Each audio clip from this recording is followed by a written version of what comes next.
Hello, everyone. Cordovan here from the DDO forums. I'm DDO's community manager. I really appreciate you joining us here on Twitch TV/DDO stream. What are we here for today? We're here for a preview of Update 21, the Legendary Halls, which will be released live on Monday, March 10th. If you want to find out more about that, visit us on DDO.com. We can get you some more information about that. We're doing something a little bit different today on our Twitch stream. What we want to do is give you a bit of a bird's eye view as to what it's actually like to be a part of a press preview for one of our upcoming updates. You'll read articles, say on Massively, 10-Ton Hammer, or one of the other sites that covers us, and you may ask yourself, what's it like to be a reporter in one of these things? What is it like to actually be a part of this press preview? And so that's what we're here today, is to kind of give you a bit of a sense of what that's actually like. We've got a few people with me today. We're going to run through some of the Update 21 content, not completely, just sort of give you a bit of a taste of what to expect. I guess I should say up front that if you want to go in absolutely cold to Update 21, there are some spoilers here. Not heavy spoilers, but there may be some. So that's something you want to be aware of and just sort of decide for yourself how important that is to you. Because we're showing this to the press, which is you, I guess, today. So let's start with some introductions. First up is Ben Schneider, DrOctothorpe on the DDO forum. Say hello, Ben. Hi. And what do you do for us? So I am a senior designer on DDO, and if you've been on the DDO forums recently, you've probably seen me on there talking about treasure. But my job covers everything from writing quest dialogue to creating quests and other content, and of course designing treasure and just about everything in between. Cool. And how about you? This is Rick? Yeah, Rick. For Rick as opposed to Ricardo? Rick is fine. Rick. Absolutely. All right, Rick. Lou, what's your official title? PurpleFooz. PurpleFooz, right. Right. PurpleFooz on the DDO forums, and you are our. I'm the lead designer. Yeah, lead designer right now. So, and you actually played a. I suppose I should actually say one other thing here. You played a key role in the Haunted Halls of Evening Star and the development of it. Right. I had the privilege of actually doing the implementation of putting things together. I mean, obviously, Ed Greenwood is really the original designer, but actually put together the gameplay that you see in the game. Right. But if there's a film, it would say adaptation by. So there's more to it than just taking the module and inserting into a scanner and like hitting a button. Is that right? I have asked our programmers for a scanner and button several times. Okay. And I should say the reason you're here, DrOctothorpe, is you've besides being a key implementer of our anniversary event, which is hitting live with Update 21, you also were involved in some of the other content here too. Yeah, so there are two raids in the Thunderholm content, and I worked with Steelstar was the designer who did the primary implementation, and I covered the lore background and all of the DM overlay for all of that stuff. All right, cool. Well, thank you for being here. I do appreciate it. I know we're a couple days before a release is a real busy time in the office, and I do appreciate you guys taking some time for us here on our Twitch stream, and I'm sure that our DDO community will really appreciate it. It's our pleasure. Yeah. All right, so let's get started here with just a little bit of an explanation of where we are. We are in Evening Star. This is in the Forgotten Realms. If you want to check out the new content first thing when you log into DDO, you're going to want to head to Evening Star and then look for the a new bridge. Well, it's actually an extension of an existing bridge, I guess is a better way to describe it. But we have a new area in the northeast section of Evening Star. And you can look for that on the map and get all the quest givers and all that sort of thing here. We also have moved around. See, the Thunder Peaks area is the new Thunderholm. You can also get to the Stormhorns from here, and the Haunted Halls of Evening Star is down here as well. Why don't we get started with the Haunted Halls of Evening Star? I guess I need to actually pick it up from the quest giver here, old-fashioned style, huh? Which one is it? You actually, Yep. Yeah, we should just assign you the quest. Yeah, let's just give you the quest. Okay, that sounds good. All right. One nice thing about this press review is you get to see a little bit of what it's actually like to run one of these things, and that is some neat little commands that we can use to bestow quests and such. It's pretty cool. All right, so the Haunted Halls of Evening Star, for those who aren't familiar with it at all, is a classic Dungeons & Dragons module. second edition module that was written by Ed Greenwood, one of the really the main creator of the Forgotten Realms. Jeff Grubb got a co-writing credit for it as well, but it's essentially something that Ed Greenwood had done for his own home campaign all the way back in the 70s. And one of his classic modules is the Haunted Halls of Evening Star. In the Dungeons & Dragons pen and paper version, it's a low-level module, and we are flipping that around in part because the events of this module take place after the events of the module in the second edition pen and paper version. Yes, yeah, sometime between 100 and 200 years after. And how did you? Is that a deliberate decision to put it afterwards? I mean, what was some of the considerations there? Well, in general, our Forgotten Realms timeline, everything that you see in Evening Star, actually does take place roughly 100 and 200 years after the events that Ed wrote about back in the 1990s. So this is us basically fitting in the adventure to the rest of the setting. Okay.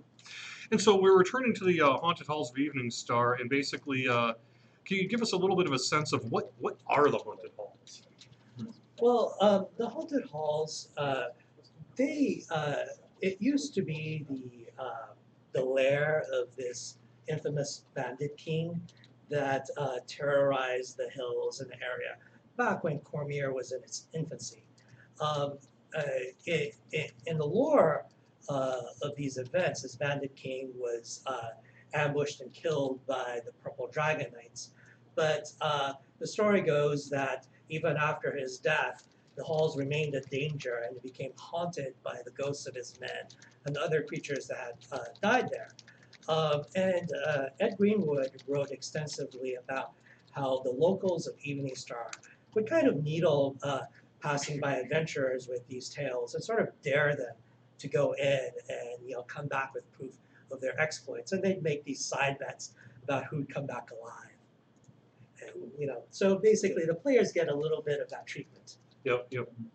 Absolutely. We should mention here as well that one of the really neat things about the Haunted Halls of Evening Star is we were able to get Ed Greenwood's direct involvement as a Dungeon Master voice. I think our DDO fans here on this Twitch stream are well aware that we have Gary Gygax and Dave Arneson as Dungeon Master voices in various content in the game. And so we're really excited that we were able to continue that sort of history for DDO and bring in Ed Greenwood in particular. One of the bigger honors, frankly, I've had since I started working here is I got to see some of that recording session take place and help usher in a commentary track that is an option when you play the Haunted Halls. Right. Back I think it was actually the middle of last year when we were first discussing the 40th anniversary of Dungeons and Dragons with Wizards of the Coast. We started discussing what DDO would do for this event, and one of the things we bandied about for the longest time was asking Ed Greenwood to guest DM for us in the same way that Arneson and Gygax had. So we discussed what packs to do this with, and actually the idea of the Haunted Halls came up as a separate line of ideas about taking classic D&D modules and interpreting them for our game. Since we worked with Ed Greenwood before to get for Motu to interpret the character of Elminster for that pack, we knew that he'd actually brought up the possibility of doing this type of content, and one thing led to another, and all the pieces came together. Yeah, absolutely. All right, I think it's time to actually step foot in here and basically see what's in the store. For those who are familiar with the actual pen and paper module of the Haunted Halls of Evening Star, I think you'll see a lot of similarities with the, especially, well, throughout the dungeon, really, the dungeon layout, but very much so with this introductory sections as well. We've got the gate, and my strength is too low. I could take care of that. In fact, the DM lines that are currently playing, they're actually straight from the module. This is basically what Ed wrote. Yeah. All right. Now with my uber strength, I have managed to get myself through here. I see a crossbow turret, huh? Yes. Yeah. So when you were looking at, say, the look and the feel of the Haunted Halls of Evening Star, so the decorations and that here, this is, if I recall, pretty new, right? We don't have this elsewhere in the game. This is a set of decorations that we created specifically for this update. This is actually in our lore, the look of something created by dwarves. And that's lore correct based on what Ed Greenwood wrote.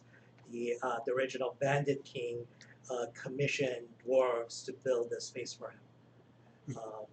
It is also, parts of it are also used by the Thunderhome dungeon areas that we'll be seeing later.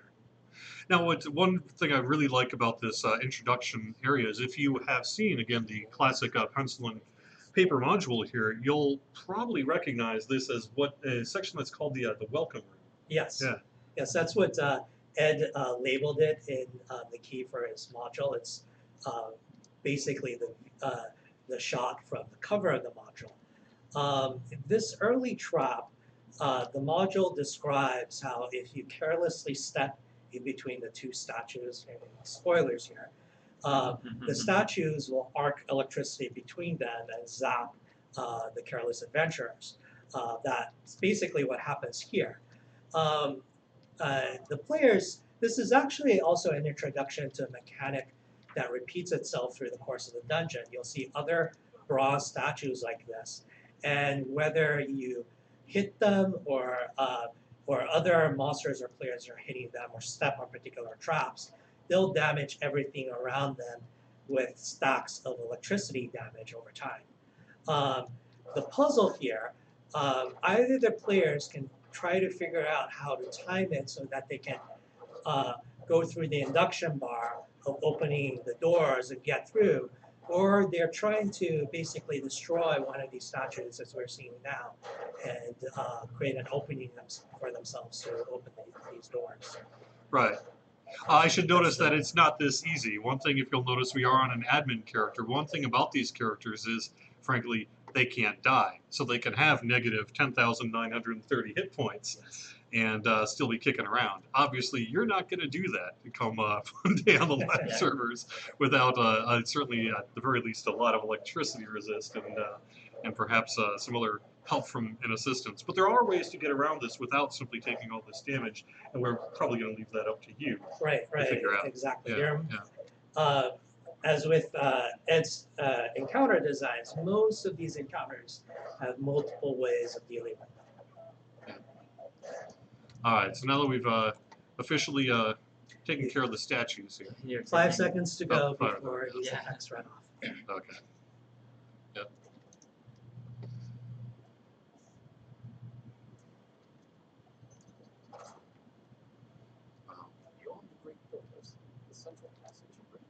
I really love the scale of the Haunted Halls of the Evening Star. One thing about the Haunted Halls is this is, on the one hand, it's one dungeon, but on the other hand, it is very, very large. It's been described, I know internally, some of our internal testers in that have said it's essentially multiple quests in terms of one. Right, Yeah. right. Some of the guys are keen on referring to it as a module because calling it a dungeon really does a disservice to its size. We did try to be very cognizant and intelligent about the structure of this play experience because it's that big. We knew that if we treated it like our regular dungeons and making you play through all the corridors and the entire length of the dungeon, it might be too long for a single play experience. So structurally, it's a lot about how the optionals are put together and which optionals the players will intentionally decide to tackle. Each playthrough might look very different depending on what you decide to take on. And in fact, I mean, if you decide you'd rather have a short play experience, there are some great ways to actually keep it to about half an hour play length. Yeah. And on the other hand, if you're looking for a full night's play experience, you can probably play the alternate extended length version of this dungeon. And if you're stopping to find all of the secrets, you might even actually have like over 3 hours of playing. Yeah, absolutely. And one other thing to note is it's not even just the normal module here, but there's an extended version as well. Yes, exactly. Because we were able to, like Ed had told us that when he first published the original module, it was actually a condensed version of what he'd originally played with his home campaign group.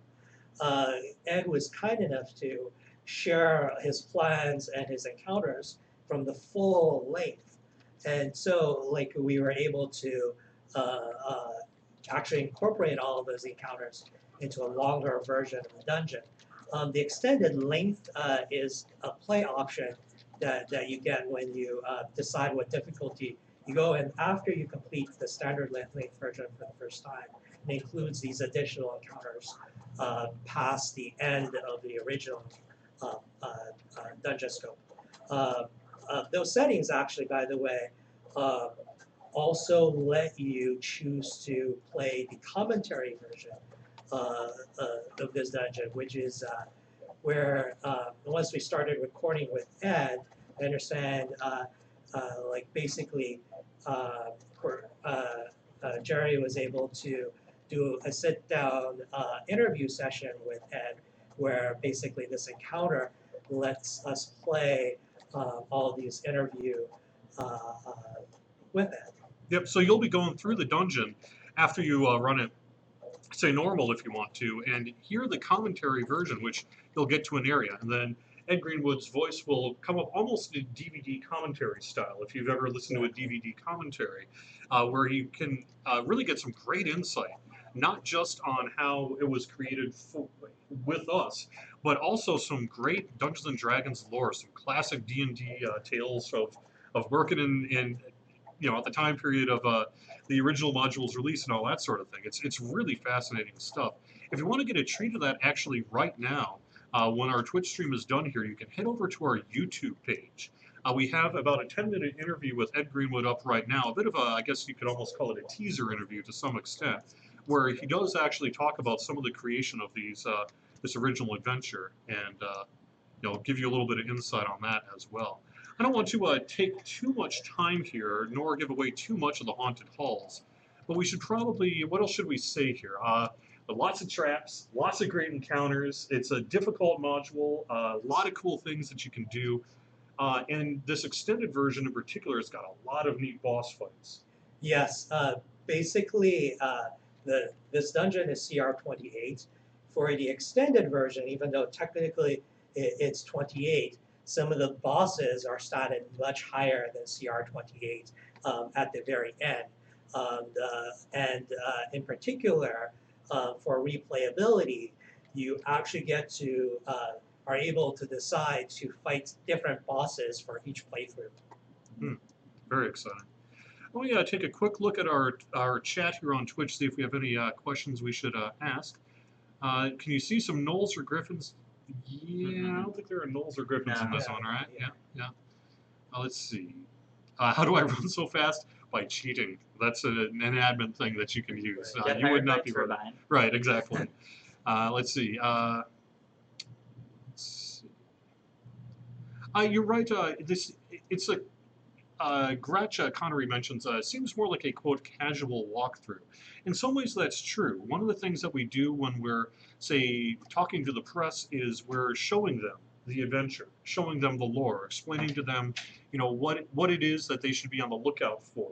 Many of them are very familiar with our game and play it regularly, but not everybody. And so sometimes it's good to be able to explain some of these things in a sort of overarching way that is a little different than say your average 6-person group zerging it on Epic Elite kind of a thing. So, Absolutely. yeah. Let's see, what else we got here?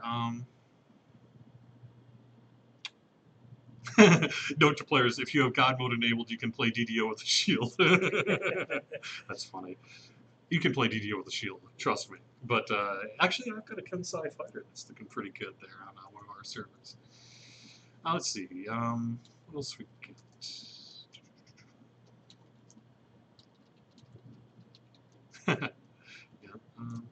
Yeah, the Shadow Dragon. Someone says there is a Shadow Dragon in this Update 21 content Yes, pack as well. there's a Shadow Dracolich Yep. in Thunderholm, which is what we'll be talking about next. Yep. Let me do one more introduction here, because we have someone new with us. Well, not new to the DDO team at all. He's been here for several years. Yeah. Certainly new to our Twitch channel here. Yeah. Why don't we introduce you? This is Athena Peters. Vyvyanne, is that how I pronounce it? Vyvyanne. Vyvyanne, okay. On the DDO forums, and you may be most recently familiar with her producers letter. They just went out, last week? Week before? Yeah, So- last week I think. So tell us a little bit about what you do here for DDO. So I am the new franchise director for DDO. Basically, I am in charge of running the business, making sure that we're getting all of the content out to you guys, that you enjoy it, and that we're profitable at it.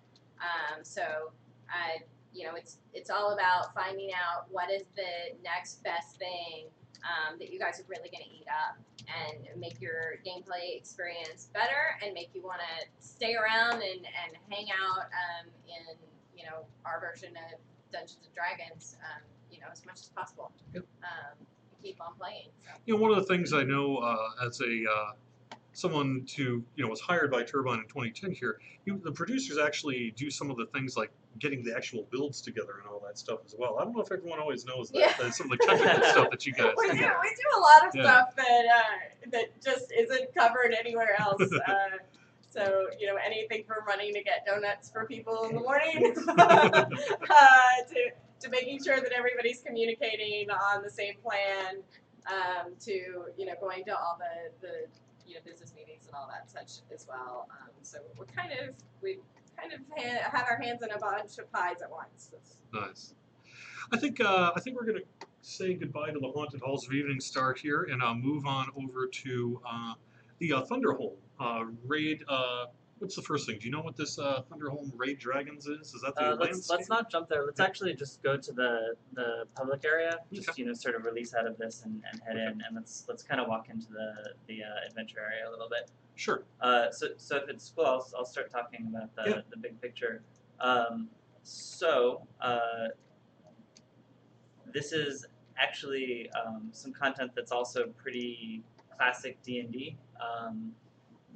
For the context, this happens in a nation called Sembia, which is next to Cormyr, where Evening Star is located. And Sembia is actually secretly, let's say the Empire of Netherell has some control here. And we're at a mountain range called the Thunder Peaks, at a particular point where there was once a great dwarven city called Thunderholm.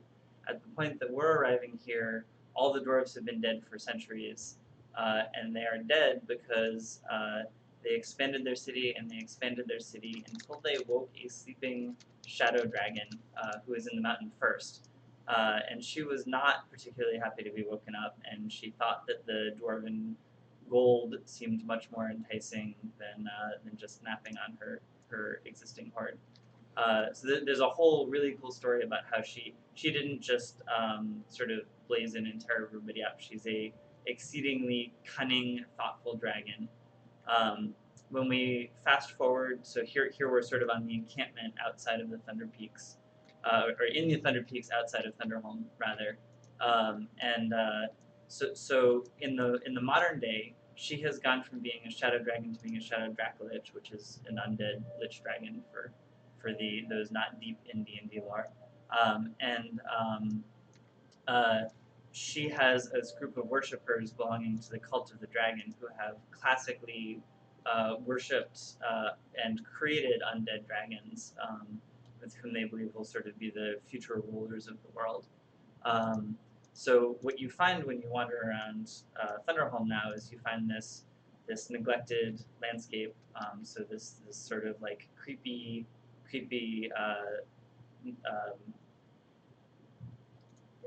I'm choosing not to name certain relevant names, but it's a long abandoned city, and you find the cult of the dragon, and you find undead. Here's who we've got their leader talking. Where you find undead dwarf skeletons, because sort of out of spitefulness and utility, the Shadow Dracula, whose name is Alosa, reanimated all the dwarves she killed to act as her servants. And in fact, the mild spoiler here, the Cult of the Dragon is in talks with Netheril, and they're going to form some kind of an alliance, and that is what has brought you here. So there's a large, very large adventure landscape, adventure area that delves up and down the mountain, and the culmination of that is 2 raids. So we can wander around a little and see some of that, and then we can jump to the very depth of the city, where there's a temple that was originally going to be devoted to a dwarven god, but in fact was devoted to the god of undead dragons, the deathworm Null, and it is Algloras's lair. So this is what you'll see coming up are some great examples of the sort of dwarven city crypt. And whatever. I really love how these new dwarven skeletons turned out. Yeah, they're really nice. Have you ever wondered, does a dwarf keep his beard in the afterlife? The answer is a resounding yes. Keeps growing. Yes. They're so viral, even in death, they just kind of, Cool. Should we teleport? Yeah, let's jump to the outside of the. This one, the number 1, the. I think no, not the top one. The second one probably does it. Or doesn't? You'll No. have to recall that. Oh, okay.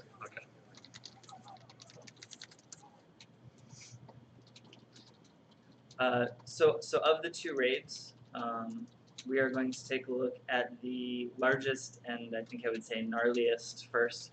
So this is Algloras's lair, the temple, and basically you're just waltzing into her home, and she looks down at you like a cat might at some mice that just wandered into her home. So literally in this raid, you're going to be scaling up 3 levels of a temple, and you're going to finally get to fight her when you reach the top. But she makes her presence known a little early, as you will see in a moment, and she is not going to help you in your progress at all. She'll taunt you some. So there are. Yeah, this is actually interesting to Yeah. call out as well. These relay mirrors are some new tech for us. Yes. Yeah. We created these for this raid. They show up in the landscape as sort of trainers. They're one of the sort of 3 major mechanics of the raid. And basically they were a mechanism built by the dwarves before everything happened. Shadow Dracula would not have chosen to put light relays in her temple, but she's kind of stuck with them. And unfortunately, you can use them to unlock the path up and through the temple. There's a great example coming up of how it works.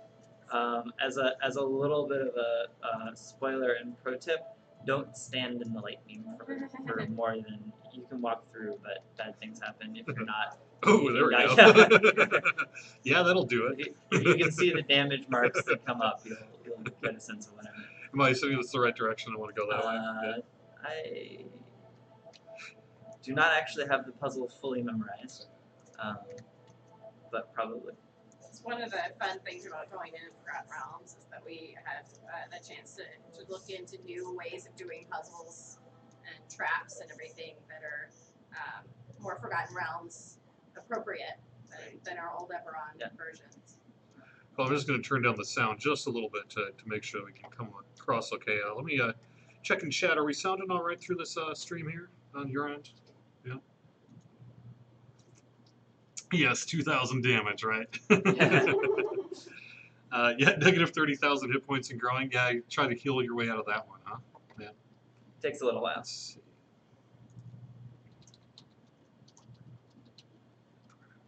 Someone must be fairly new to the stream. Who's with Cordovan besides Athena Peters? Just to recap here for those who are joining us just now.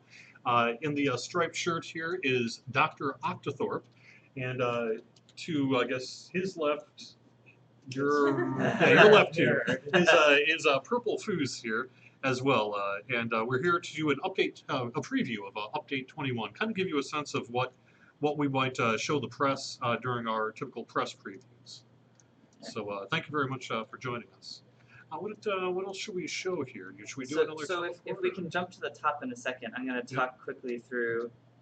So the light puzzles are one mechanic. A second mechanic are a series of challenge rooms, where basically we created a whole bunch of interesting different types of challenge, and they come at 2 junctures, and you don't get all of the same options every time you run the raid.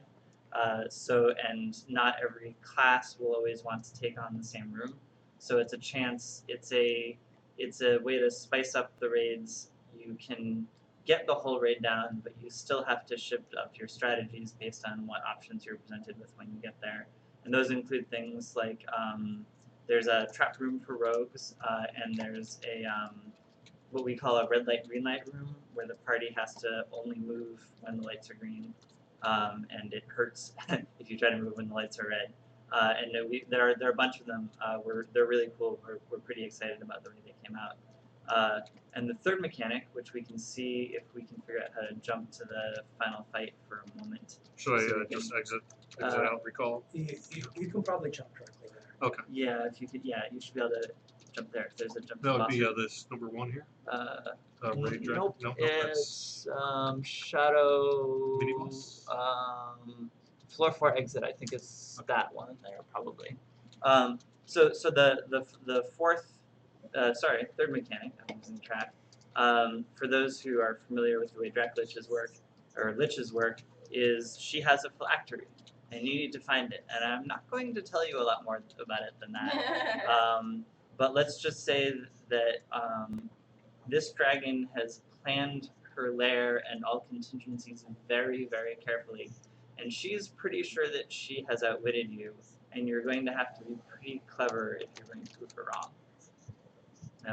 This is actually a pretty great just shot to get a glimpse of Alosa herself.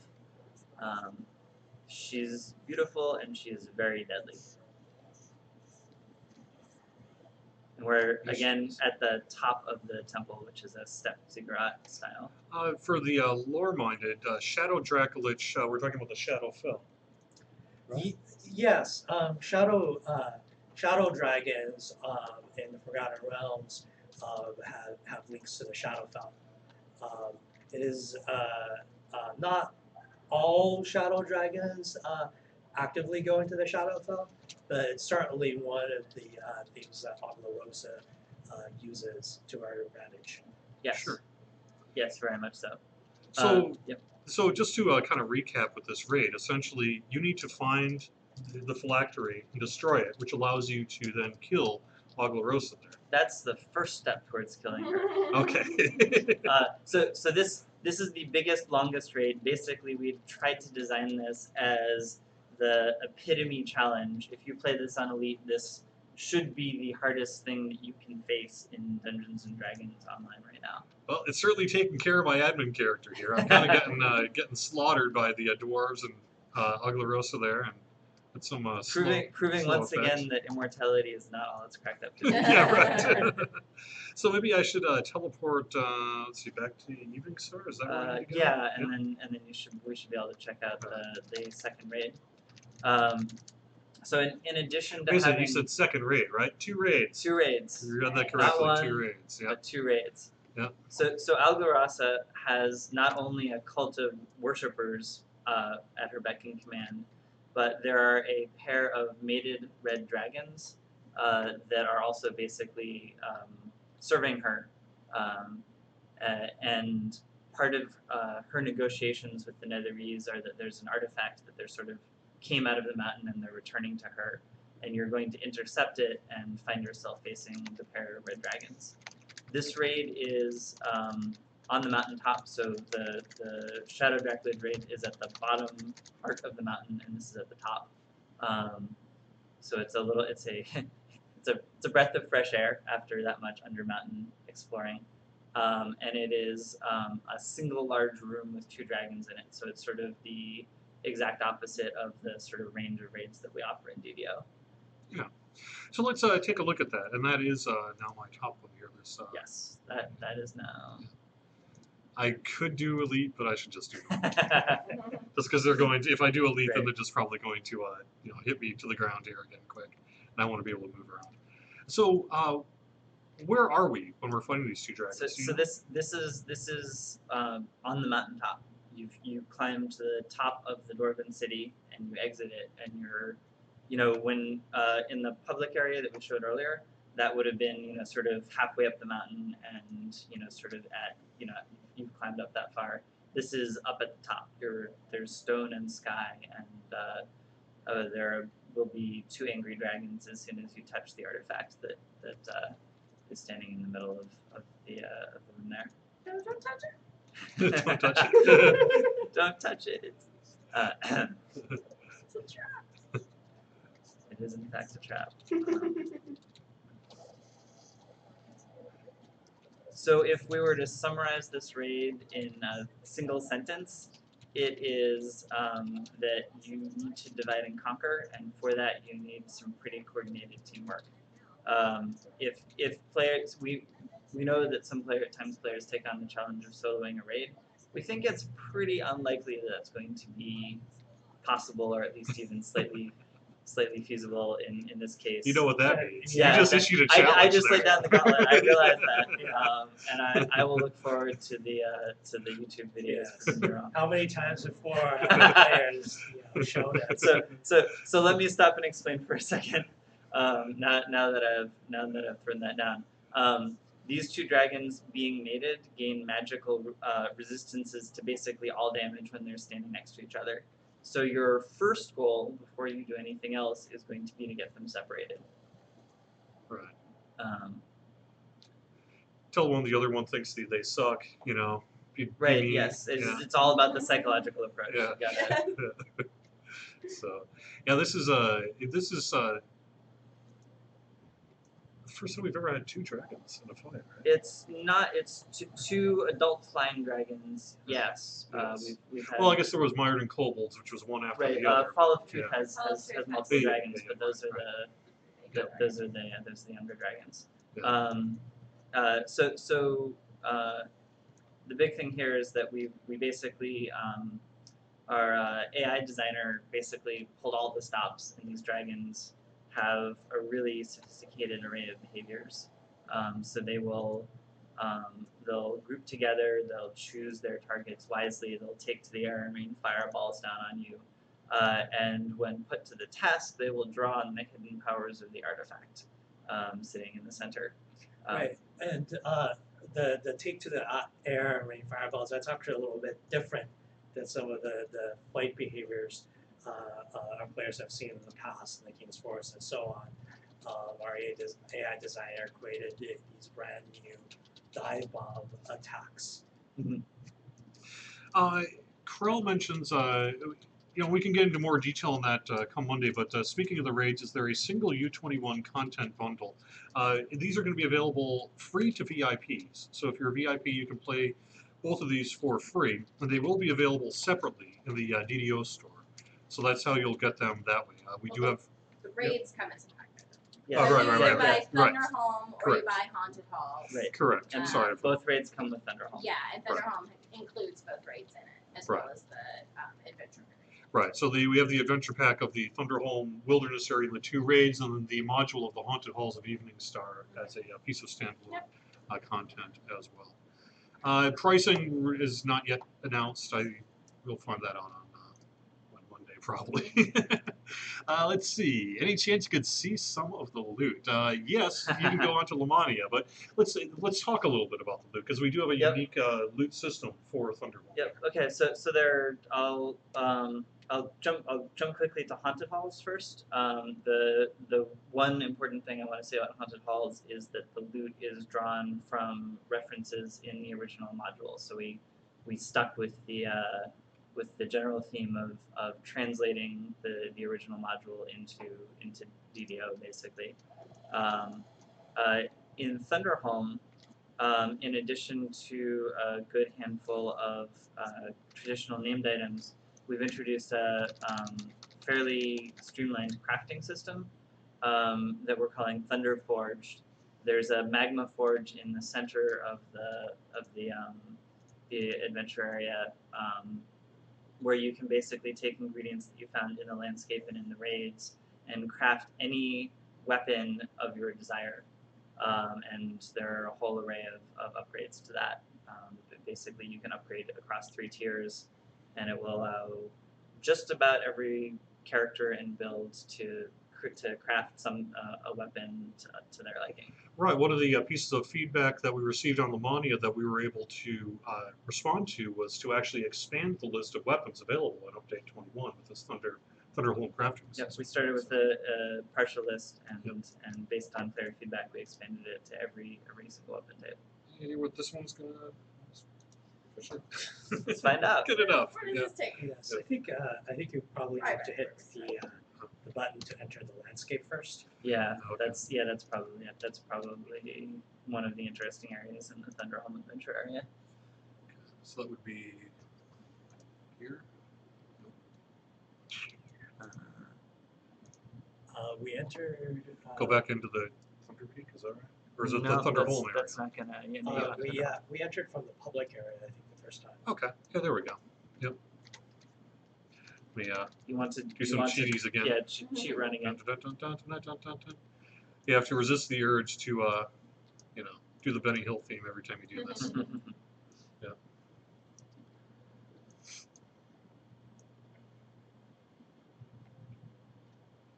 I think leap tall buildings with a single bound, right? That's what we say. All right, so now this should work. You might have to actually run up the steps and head in.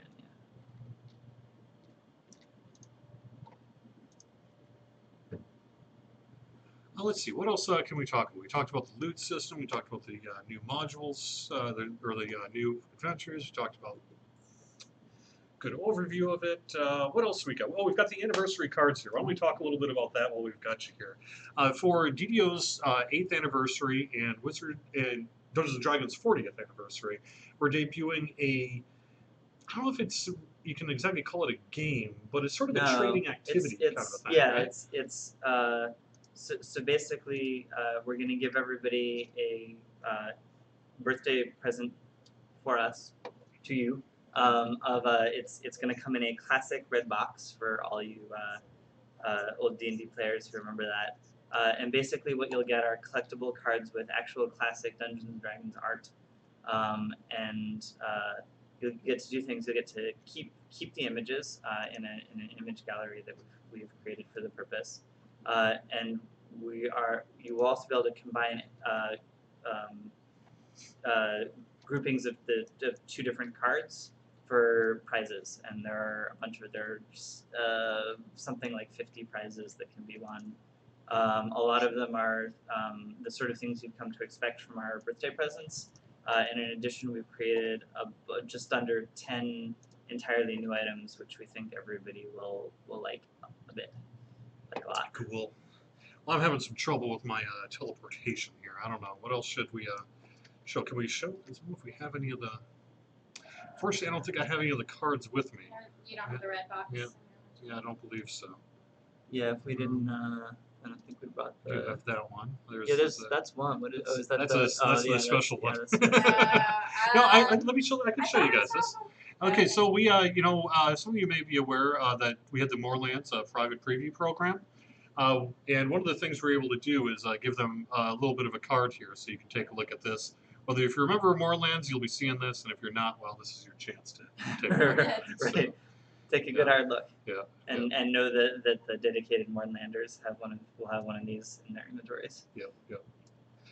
All right, let me turn to some questions here before we wrap things up. Let's see. When is the next Autos box coming? We have the Epic actually is coming fairly soon, right? That's I can't know if we can give an exact date on that, but that should be coming quite soon. Does anyone have a Pikachu for trade? No, I do not. Sorry. How does a fighter get to the portable hole? There is actually a way I think you can do it, but I can't remember that off the top of my head. Let's see. Access to the spell. Yes, right. Let's see.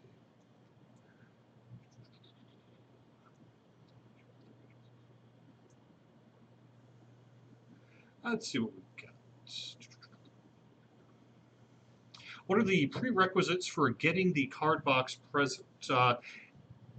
It's if you log in after the release of update 21, there's going to be a item in your inventory, and you'll click on that item. It'll be basically. Actually, you'll get a pop-up window for a claim system that says there's an item available to you, and since it's only claimable by one character on your account, it gives you a chance to say, yeah, this is the character I want it on, or switch to another character that you do want it on, and then you claim it, and then it shows up in your inventory, and you open it up, and all your goodies are inside. Yeah, Yeah. right. And you'll be able to move things between characters Yeah, after you afterwards. And one thing we didn't mention that I should mention is all of the cards are completely tradable.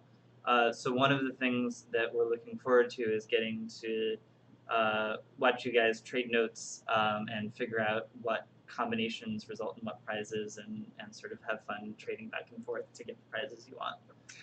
Some of our Lamania previewers have already gotten underway on that Yes, work. So, right. so if Yes. you're looking for a heads up, I would encourage you to visit the DDO forums if you want to get a little bit of a sneak peek as to what you might be able to do and get a head start on that. So. Once update 21 goes live, how often will we be getting new cards? Oh yes, right. So there will be a magic D20 in the box, and once a day you will be able to roll it for an extra card. Yep. How long will we be able to get cards? I'm not sure that we have formally announced that, but it's going to be for a pretty lengthy period of time upon the release of Update 21. And if that's something that is of particular interest to you, follow us on our social channels. We'll announce basically as the time frame begins to wrap up on that. We'll make sure that everyone in the community is well aware of their opportunity to do that. So let's see.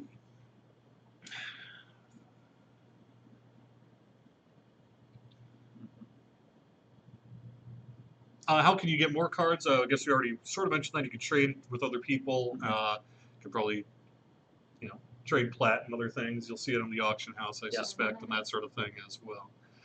I don't know what else. Oh, in terms of how to get to the, I knew someone knew, and how to get to the portable hole as a fighter, you give yourself a lot of UMD and cast a teleport scroll, or you get one from a wizard friend of yours who casts greater teleport.